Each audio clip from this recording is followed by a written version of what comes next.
Stand up and embrace your responsibilities. You are a man. Step up, face challenges head on, make tough choices, and be prepared to make sacrifices.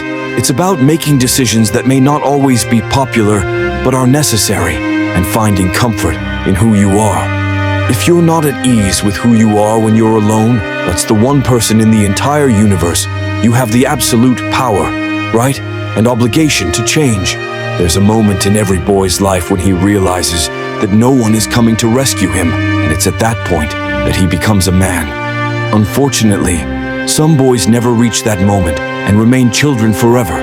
When does a boy become a man? Is it when he gets his driver's license at 16? Or when he lands a job?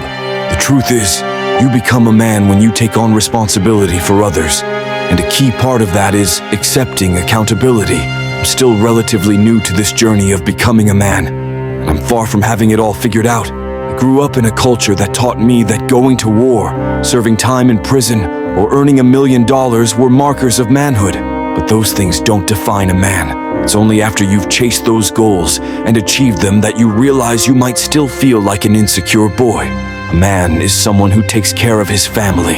If you live under my roof, eat the food I provide, and sleep in a bed I supply, it's because you're my child, and it's my duty to care for you.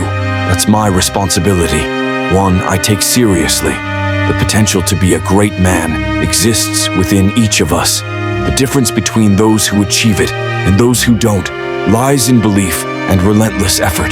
The most successful people weren't born with something extra. They just believed in their potential and worked tirelessly to reach it. Success doesn't happen overnight. Those who've made it were knocked down more times than they can count, but they kept getting back up because the alternative, being average, was unacceptable. It's even more painful when you've tasted success and then fallen back to mediocrity.